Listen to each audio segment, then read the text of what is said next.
And how will this affect those students that have already applied to a college and they're expected to start May or June this year?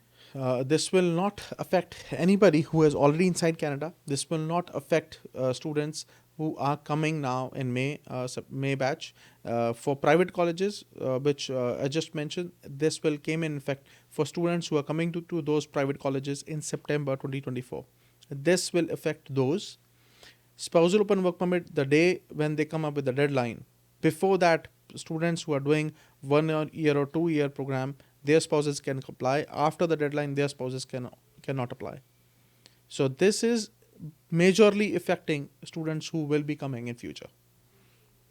Okay, so this means that the students that are currently here are protected Are protected. already by the current, by the Yes. old rules. Yes. Now the current one will come into effect as of September 1st. Yes, September 1st for private colleges. And spousal, we don't know the date yet. The spousal open work permit, the day we get to know the date, from before that date, anybody who is inside Canada studying can their spouses can apply. After that, they are affected. I understand. Okay. And the new students who are coming to do 1 year or 2 years diploma programs or certificate courses, they cannot invite, they cannot, their spouses cannot come to Canada on spousal open work permit. Only masters. Only masters And or PhD. PhD, their spouses can apply spousal open work permit. And this attestation thing is for all the provinces. So all the study permits are on hold. You should not apply study permits anymore. You cannot apply.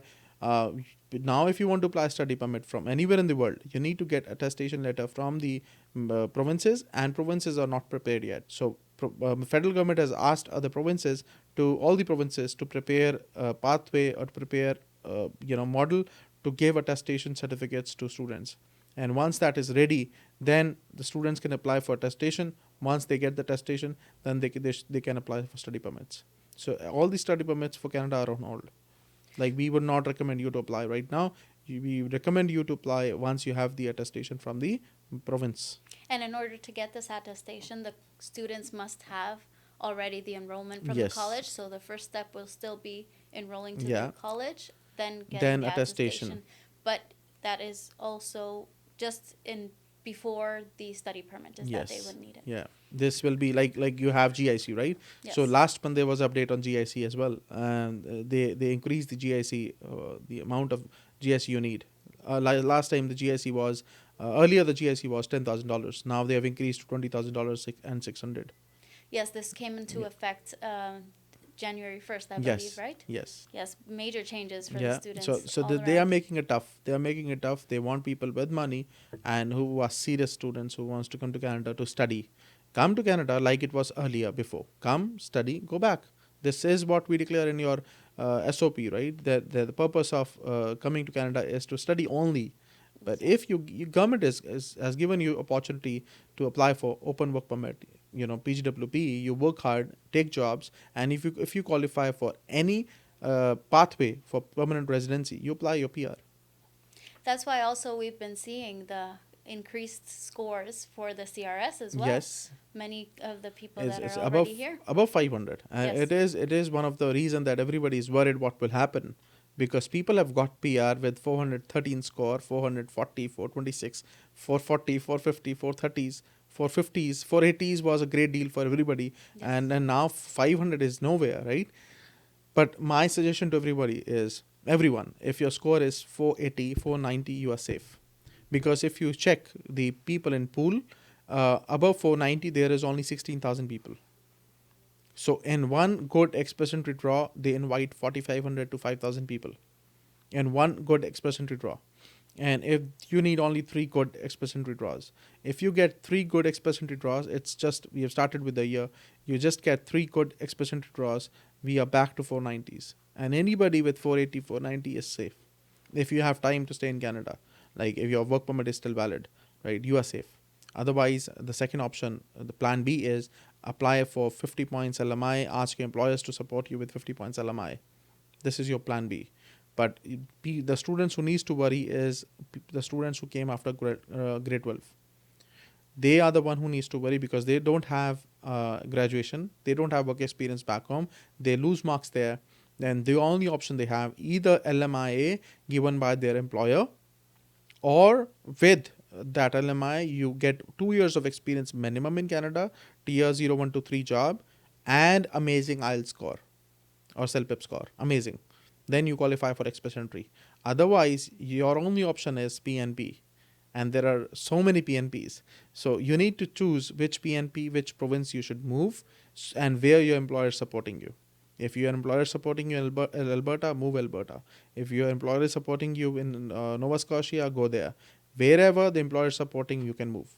If you have tier 4 or 5 job, you can target Atlantic provinces, you can target British Columbia, right? So this is different PNPs are for different people and different professions. There's a whole new topic we can discuss in another podcast. But yes, it will be difficult now. And again, like I always recommend, you should only come to Canada, like, you are most welcome. Everybody can come. Like, if you're coming after grade 12, don't come. The only reason is the maturity level you get after 3-4 years. After you go out, you do graduation, you go to the colleges in your home countries. After 3-4 years, when you're 22, 23 year of age, you're better or matured better than when you were 18, and then come to Canada.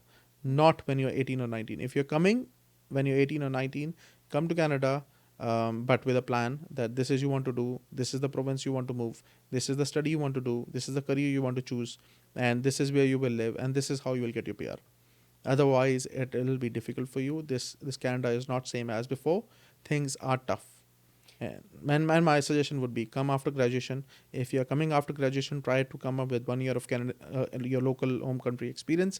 And if you choose to come after graduation and with experience, try to get masters. If you do masters, if you choose to do masters in Canada, then 2 provinces I would recommend. One is Ontario, one is British Columbia. And Ontario and British Columbia, there are few colleges, universities, which are qualified for PNPs. So if you do your masters from these universities, you can directly apply your PNP in British Columbia and Ontario. You don't need to worry about your PR. Directly, you can apply, you qualify to apply under master stream, and you get your PR in PNP in 6 months, and then after PR in 6 to 8 months. So 1.5, maximum 1 to 1.5 year, you get your PR. You don't need to worry about PR. You don't need to go through struggle. You don't need to go through finding an employer and PNP, LMIs. No need. Only need you need to worry about is do your masters. It is expensive, no problem. If you can afford, come do your masters and then apply PNP, take your PR, and also your spouse can come as well, right? This is my suggestion. People, students who are planning to come to Canada. That's interesting because a lot of people that I've spoken with seem to have the idea that Ontario is one of the hardest provinces to be. But as you were saying, you recommend that for the students specifically that are going to do masters or PhD. Yes.